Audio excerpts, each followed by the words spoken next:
قرآن مجید نے تو اللہ کے بندوں کی یہ شان بیان کی ہے کہ یجاہدون فی سبیل اللہ ولا یخافون لومۃ لائم، وہ تو اللہ کے راستے میں جہاد کرتے رہتے ہیں اور کوئی انہیں برا کہے تو وہ پرواہ بھی نہیں کرتے، اس لیے کہ وہ اپنے ضمیر سے مطمئن ہوتے ہیں کہ ہم ٹھیک جا رہے ہیں۔ تو اوہام پرستی کا شکار نہ ہوں، عقیدوں کو، نظریوں کو سب سے پہلے توحید باری تعالیٰ کے تعلق سے ہمیں حکم ہے کہ تم نے بھروسہ رب کریم کی ذات پہ کرنا۔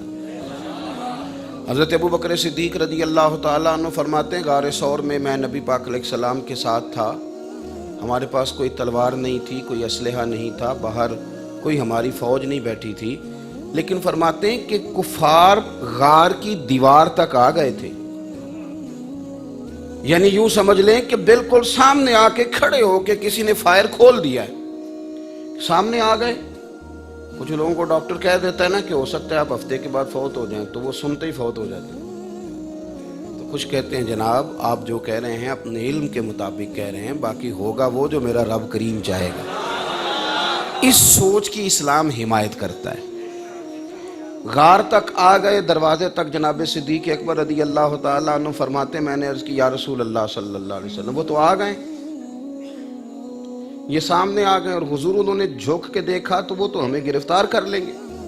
درمیان میں پردہ کیا ہے؟ مکڑی کا جالا، پھونک مارے تو وہ اڑ جایا کرتا ہے۔ تو حضور اب کیا کریں، وہ تو آ گئے۔ تو حضور داعی اللہ، یہ نوجوان جو گھبرائے رہتے ہیں ہم غریب ہیں، ہماری سفارش کوئی نہیں، پتہ نہیں کیا بنے گا، نا نا نا، حالات کے سہم میں ہوئے لوگوں کو بتا دو حالات بدل جاتے ہیں، ایک جیسے نہیں رہتے۔ یہ ڈر ڈر کے میں کیا کر سکتا ہوں، میرے بولنے سے کیا ہوگا، چھوٹی مسجد میں نے جمعے میں کو بات کر بھی دی تو امریکہ تک کیسے جائے گی، کفر تک کیسے جائے گی۔ رب کریم نے حضرت ابراہیم سے فرمایا تھا آپ کعبے کی چھت پہ کھڑے ہو کے حاجیوں کو بلا دیں، آپ اعلان کر دیں، آواز آپ کی آپ کا رب پہنچا دے گا۔ عقائد کو ٹھیک رکھنا، فکری طور پہ اپنے آپ کو مضبوط رکھنا، یہ حسن ہے دین کا، اس کو سمجھے۔ حضرت صدیق اکبر کہتے میں نے عرض کی یا رسول اللہ صلی اللہ علیہ وسلم وہ تو آ گئے۔ تو حضور نے کیا فرمایا؟ سورہ توبہ میں اس کا تذکرہ رب کریم نے فرمایا ہے۔ حضور نے فرمایا لا تحزن، غم نہ کر۔ حضور وہ تو آ گئے، نہ تو اندر کوئی بارود ہے، نہ ہمارے پاس کوئی اسلحہ ہے، نہ باہر کوئی ہماری فوج ہے، غم نہ کر۔ لوگ پوچھتے ہیں نا جی کوئی وجہ بتائیں، کس بات پہ مطمئن ہو جائیں۔ اللہ کے حبیب صلی اللہ علیہ وسلم نے جو تربیت فرمائی اس کو سمجھیں۔ فرمایا ابو بکر لا تحزن، تو غم نہ کر۔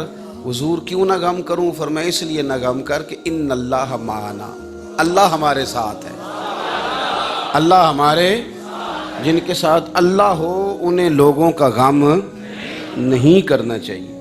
اللہ کی مدد کو بلائیں، اللہ کی مدد کو پکاریں، اور کسی بھی اوہام پرستی کا بالکل شکار نہ ہو۔ ابھی تک یار لوگ اس بات پہ لڑائی کر رہے ہیں بہو کو مارا ہے، کیوں مارا؟ کہتے تویز کراتی ہے۔ کس چکر میں آپ پڑ گئے؟ تویز کرانا جائز ہے، اس کے اثرات ہوتے ہیں، پر آپ اسی میں اڑ کے رہ جائیں گے۔ کام کب کریں گے؟ آگے کب بڑھیں گے؟ میں تو ڈھونڈتا رہا ہوں کہ مجھے مل جائے کہ غوث پاک کس جمعرات کو تویز لکھتے تھے۔ یہ پہلا اتوار رکھا ہوا تھا تویزوں کا، یہ آخری پر مجھے کوئی نہیں ملا۔ یہی ملا ہے کہ وہ بیٹھ کے رسول اللہ کا دین پڑھایا کرتے تھے۔ کس چکر میں پڑے ہوئے ہیں؟ بلکہ حضور غوث اعظم کے ناظم تعلیمات نے، مدرسے کے جو ناظم تعلیمات، اب یہ اسکول کے بچے شاید نہ لفظ سمجھ سکیں، جو اسباق بانٹتے ہیں نا، پیریڈ تقسیم کرتا ہے جو بندہ کہ انگلش کون پڑھائے گا، میتھ کون پڑھائے گا، اس کو ناظم تعلیمات کہتے ہیں مدرسے کی زبان میں۔ ناظم تعلیمات نے حضور غوث اعظم سے پوچھا کہ آپ کو کون سی کتاب دینی ہے، آپ فقہ پڑھائیں گے، حدیث پڑھائیں گے، کیا پڑھائیں گے؟ تو آپ فرمانے لگے مجھے کتاب نہیں دینی، اس طرح کرو لائق اسٹوڈنٹ تم رکھو اور نلائق سارے مجھے دے دو، میں نہ نلائقوں کو پڑھاؤں گا، نلائقوں کو۔ حالانکہ نلائقوں کا وارث کوئی بھی نہیں بنتا، سارے لائقوں کے، یہ میرا عنوان نہیں۔ تو یہ جو ہمارے دلوں میں باتیں بیٹھتی جا رہی ہیں نا، پتہ نہیں کیا ہو جائے گا، پتہ نہیں، اور کچھ لوگ ملک کی معاملات کے بارے میں بڑی خوفناک بات کرتے ہیں، ادارے یہ کر دیں گے، پتہ نہیں کیا ہونے لگا ہے، تھوڑا سا او ٹھہر جا یار، کیا ہو گیا؟ ہر بات میں سہمے رہنا۔ جو لوگ پھر